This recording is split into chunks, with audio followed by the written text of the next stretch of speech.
We have this light inside of us that we need to let shine and illuminate really brightly, but we dull it and dim it down sometimes because we don't see those role models. It's really easy to question yourself in an environment where you don't see people who look like you. This is where it all begins, so say goodbye to all your fears, all your doubts. This is where they die. This is where we come to win, we come to fly. This is where we make our dreams come to life. Welcome to Innovation City. Welcome to Innovation City, a podcast featuring innovators, disruptors, and creators who are breaking through the status quo to change the way business happens today. My name is Tyler Kelly, and I'm here with my co-host Michael Johnson. We're with Slam Agency, and we're here in beautiful Miami in the CIC building in Wynwood. Venture Cafe Miami, the largest Thursday gathering of innovators and people who are making things happen. And I'm super stoked because today we're here with Michelle Abbs. So Michelle, I'm really excited to have you with us today. So Michelle joins us as WindLab Miami Director. So she brings over 10 years of leadership in the education sector with a focus in program management and business development. So she was previously part of a management team at Teach for America Miami-Dade, where she set regional strategy, led execution, and coached over 400 teachers in Miami-Dade County Public Schools. Now, Michelle has become ingrained in Miami's local leadership ecosystem. She received her master's in international education from Florida International University, has a BA from University of North Carolina, and within these roles, Michelle has been responsible for innovating and creating new program models, and the WindLab team is excited to work with her to drive the success of Win Miami. Now, Babson is connected with the Win Miami venture, and we have a connection with Babson as well. So what you were telling us is that Babson has kind of a good reputation among entrepreneurs. Yeah, I would say it's like 1-2 degrees separation of every amazing innovator I've met has some connection to the Babson ecosystem or the Babson story. So it definitely brings in some powerhouses and churns out even more, high-level success stories. So. We love Babson. We have an affinity for the brand because we were selected as a Goldman Sachs 10,000 business. So it's cool that like our first Miami connection in this podcast is somebody that's also connected with Babson. Yeah, thanks, and congrats on that. That's no small feat either. So awesome. Now, we were talking before the show, and you said you're from Michigan. I am. How'd you end up in Miami from Michigan? Yeah, so it's interesting. I mean, you guys are Midwesterners too, right? So you know the Midwestern blood yes. runs thick, but we sometimes scurry away from the colder temperatures, which is definitely what I did. But I think my upbringing in Michigan is a huge part of what shaped who I am and why I do what I do. So I grew up in this town called East Grand Rapids in Michigan. And my dad is from a small farm town in Michigan, and my mom is a second-generation immigrant from Syria.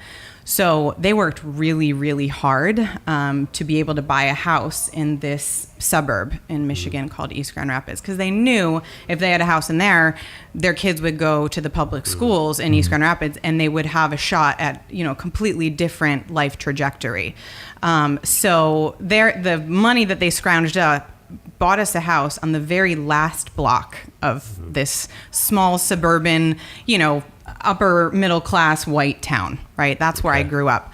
But because we were on this very last block, the fence in my backyard created this dividing line almost, right? Of the suburb of East Grand Rapids and then greater Grand Rapids. And so that, became kind of part of who I am and how I look at the world, because I saw, I guess, this division between things from a really young age. So I didn't really understand what was on the other side of the fence? So it was things like, Midwesterners, you understand snow, right? It snows like 6 months of the year in Michigan. And I always remember that on our side of the street, our streets were always plowed, the sidewalks were plowed, we could walk to school, even if it was below 10, because we did. But we could go one block over, and it was just not traversable. And, I didn't understand municipalities and tax structures at that time when I'm like 12 years old, but there was an inequity happening that I saw at a very young age. And then, of course, my next door neighbors were getting brand new bikes and all the fun accoutrements that they could play with after school. Whereas I remember the neighbors behind our house, they had taken a milk crate, cut out the bottom of the milk crate and hung it up on a pole, and they would shoot basketball into that. Wow. So, just a stark contrast at a young age that it was right in front of me. And so I think I saw this fence, not only a barrier, but like this injustice. And I felt like, well, I better do something about that. Mm-hmm. I didn't really like this division. I didn't like seeing, people separated in that way. Yeah, and that seems to be a story that it's not just where you are from. That's a story that happens all over cities in the United States. Absolutely. Yeah, absolutely. I think it plays out here in Miami as well. When I first moved to Miami, I taught in Overtown, and then I moved to Liberty City. And those zip codes, although we are starting to see pride in them. I don't know if you guys saw Drake's video recently, Yep. right? Yeah. So actually one of the families who he met with, I don't know if you saw, they were right by the water. He had on a blue jersey and it said Northwestern High School. So, and that was a school that I worked in. And so there is starting to become a stronger narrative about the beauty of all of Miami, but up until now, when people think of Miami, they conjure up images of South Beach, of, bikinis, beaches, a lot of affluence, big yachts and all that fun stuff. But that's not all of Miami. There's more here. And so I think that fence, that barrier exists here as well. So you knew that you had to do something. So what was the next step for you? How did you start? So I think another important... Well, I won't tell the story. So how did I start?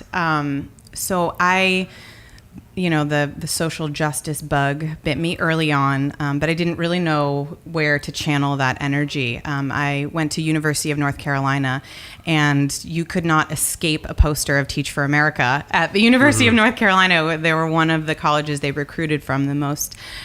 So I remember seeing, posters everywhere, and I was really interested in, what is this? What, is this something that I'd like to be a part of? And as I was in college, one of the things I learned about, it was, the inequities that I saw in that fence. I actually, studied some of the numbers behind that. So in my town in East Grand Rapids, the year I graduated, 100% of the kids graduated. And at that same year, the high school that, the kids who lived one block away from me was like 52% or in the 50s. So half of the kids were graduating. And I think we all know the statistics around education level and your opportunities in life and income and access to resources and all of that.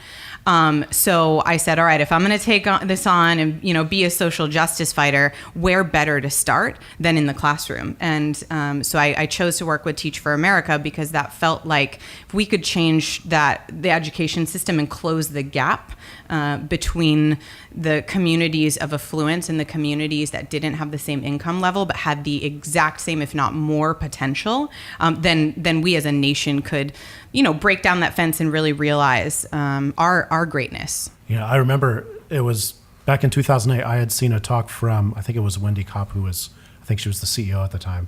I had watched her do a talk, and I just remember being like, first of all, like incredibly informed, but then like inspired by the things that she was doing, kind of just like turning what you're talking about on its head a little bit. So yeah, absolutely. I mean, I think I taught for 4 years with Teach for America, and then I joined staff for 5 years. So that inspiration, it grabbed me and it held on to me in a way, and it has completely shaped how I think about things. I think one of the core values of Teach for America is that we take personal responsibility. So you see a problem and we don't necessarily think about all the challenges that go about it. Okay, this is the problem. What are we going to do about that? how do we step up and help solve that problem? So that has become a really strong personal value of mine now, as well as just an approach to problem solving. I think that's very tactical and efficient, that I've been able to help, think about in the entrepreneurial ecosystem as well. And a really important core value of Teach for America is diversity. So they have a diversity statement where they work really hard to try to attract, the richest talent pool and include the different types of talent within the workplace, because that's really important, obviously, to achieving their mission. So, with Teach for America, you were helping certain underserved segments, and now with what you're doing now, like you're helping underserved segments, but just different segments. So like, what are some of the similarities and differences between the two segments? Yeah, well, first of all, they're both severely underestimated. And I think that's society as a whole, and sometimes in themselves, I see that a belief in your own potential can be really challenging. I think I personally have even struggled with that as a woman, right? Where I know I can shine, I know I can be great, but sometimes I dull my own light. And I think that I have seen that be a pattern in the communities and in the work that I've done, as well as that, if you're constantly berated with negative messages around you, that can be challenging to your confidence. And we know that society rewards confidence, right? So I think at Teach for America, we thought a lot about building confidence with kids. And at WindLab, one of the core things that we're doing, in addition to skill building around really practical business necessity, is we're working on self-efficacy with our, we call them our winners. So WIN stands for Women Innovating Now. So our winners, a lot of them are incredibly confident. You don't get into the program if you're, not feeling amazing about your business, right? And very proud of it. But we do work to grow their self-efficacy, because we see that as something that's really important, because the world is definitely underestimating our women. Wow. And there's so much social conditioning that we learn in schools, that our community, our family, and if you're in an area and an environment where it's not for you, then you feel like the world's against you. Yeah, absolutely. And so I think that's one of our core tenets at WindLab is promoting role models, right? And so we pair up each of our entrepreneurs with a female who's been successful in their own industry and in their own work, because it's so important to look at someone and go, she did that, I can do that. I can too. Yeah. So the power of a role model is incredibly important, because like you said, if you don't always see that out there, it can be challenging to believe that it's something that's possible for you. Yeah, and I think we see that challenge in a lot of underserved areas. It's that people don't see people like them succeeding, and they don't think that they are the ones that can do it. Yeah, and so I think that causes people to sort of, dull that the thing I'm running with in my brain right now is, we have this light inside of us that we need to let shine and illuminate really brightly, but we dull it and dim it down sometimes because we don't see those role models, and we wonder. There's doubt. It's really easy to question yourself in an environment where you don't see people who look like you.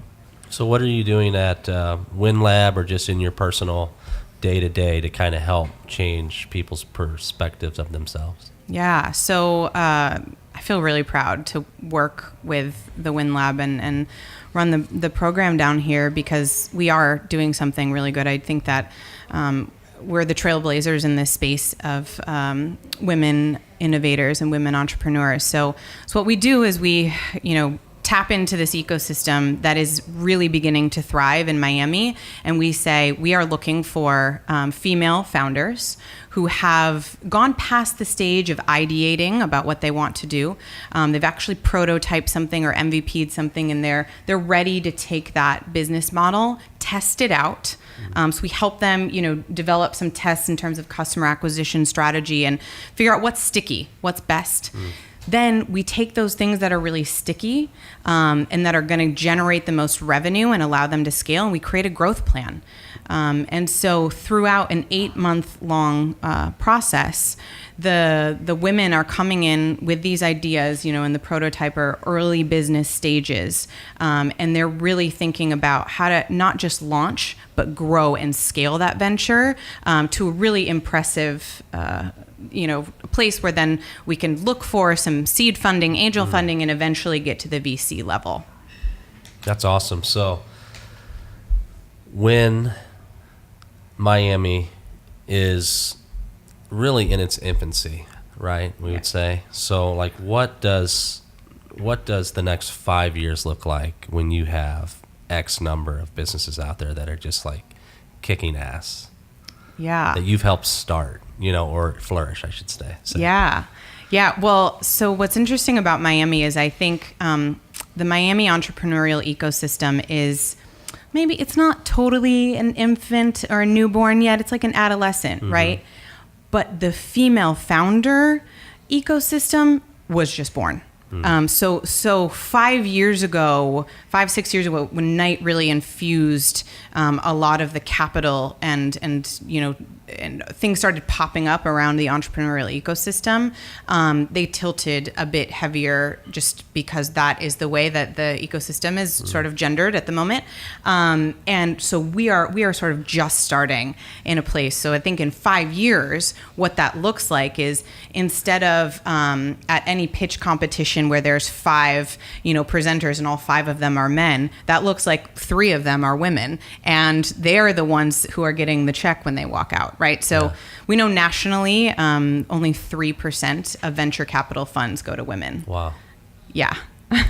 That's pretty insane number. So I think the other thing, like I believe, as ambitious and crazy as it sounds, but I love things like that. Like, give me the biggest problem ever and let's tackle it. I believe we can make a mark on that number. Of course. We get this right? We can change that and have a more equitable landscape, right? This is the tear down that fence in my backyard moment of like, let's break the barriers here and let's push towards a 50-50 share, because there's so much potential that we're just leaving behind when we don't include our women. There's studies and statistics out there that show that when a woman is a founder or a woman is involved in a business, that it's infinitely more successful. Yeah. We're pretty badass, huh? Yeah, we do. We leave a mark. I mean, there's so many assets, I think, that women bring to the space, and it's just untapped at this point. So I think every time that we see a woman step up and a woman collaborate, right? This isn't about, hey, we carve out our own space and we don't want to be friends. No, collaborate, be a co-founder, work alongside someone. We do see we see much more growth. We see much more success. So, there's young women out there listening to this right now. Like, what would be like some of the challenges that they would face, and what advice would you have like for them to overcome those challenges? Yeah. So I think we are at a really awesome moment right now where people are talking about what it's like to be a woman in the workplace. The Me Too movement has brought that conversation to light. So this is a really opportune moment for us to talk about not only the experience, but how do we navigate that? Okay, It's harder to be a woman, and here's what we're going to do about that. So I think that the WindLab offers some resources to help break down some of those barriers to entry. And access to a network of people is really important. So I think whether it is with an accelerator like WindLab or another accelerator program, or getting involved in venture cafe nights at the local CIC in your community, you've got to connect and sort of glob yourself on as much as possible to that ecosystem, because literally an ecosystem is the way that it survives and that it thrives is that it's multiple touch points, right? Touch points in person. These are human to human contact. Go to events.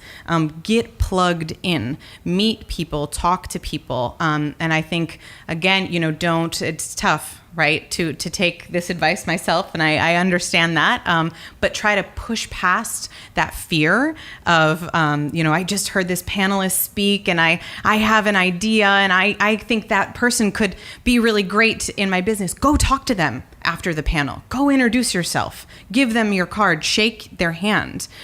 So I think, trying to get to a place where you're really plugged in, and you're exuding a bit of that confidence in yourself, and showing that, I believe in myself, I believe in my idea, and so I'm going to strengthen, within these opportunities of being at these, touch points within the network, that I'm actually going to fortify relationships with people because I feel confident in myself. What would your personal advice be for like improving self-image? Self-image, say more about that. What do you mean? So, let's just say, I have this idea that I'm not experienced enough to go shake, that person's hand or introduce myself. Like, how can I overcome that? It's a really challenging question because it's... So one of my favorite quotes is this F. Scott Fitzgerald quote, where he says, the true marker of a genius is someone who can hold two opposing ideas in tandem. Okay? So my answer is really simple, and it's like, just don't be afraid. But it's actually really complex. Because what is happening for me in that moment, where I actually just left an event where this author read his book, and I was, really excited to hear him speak about some of these concepts, and I wanted to ask a question to the group, and I got really nervous about that. And what's happening in my brain in that moment is I am questioning myself, and I'm doing a bit of mental gymnastics at the same time. Okay, if I stand up and ask this question, should I introduce myself? Should I say, why I'm asking this question? Should I say my name? All of these things that are really unimportant are happening in my brain. And I think that happens to us women sometimes because we question, should I be in this space? And so the answer, while simple yet complex, is silence that. Silence that doubt, mute those questions, and stand up and ask the question to the author that you respect. Did you ask the question? Yes, I did. Awesome. And I gave him my card afterwards, That's too. awesome. We're going to be friends forever. Well, this has been a lot of fun. WindLab Miami. So tell people how they can apply, get in touch, reach out, social, like the whole 9 yards. Applications open March 1st to be part of our third cohort here in Miami. We also have a cohort that runs up in Boston, and they are in their 5th year. So we are accepting applications between March 1st and June 1st.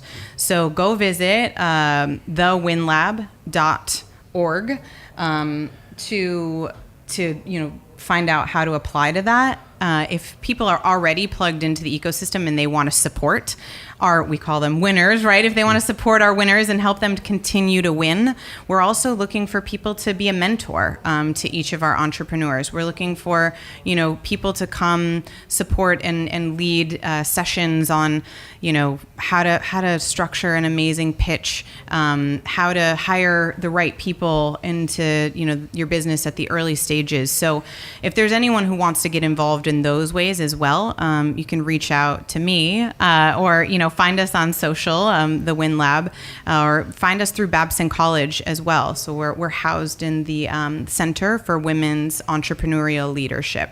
Awesome. And if people want to reach out with you, what would be the best way to do that? Are you on Twitter? I am on Twitter, at Michelle Abbs.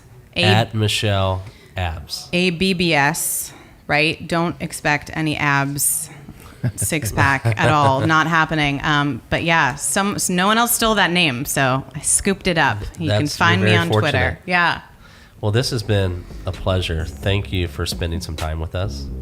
Thank you guys so much. Oh, I'm glad. I appreciate really the opportunity to be able to share something that I care a lot about, and I think we can make a lot of progress towards. So thanks. Let's do it. For more episodes, visit innovationcity.co and be sure to subscribe, rate, and review. If you're in Miami, visit us at Venture Cafe on Thursday nights. You can find details at venturecafemiami.org. and connect with us on social at We Are Slam and Venture Cafe MIA. This is where it all begins, so say goodbye to all your fears, all your doubts. This is where they die.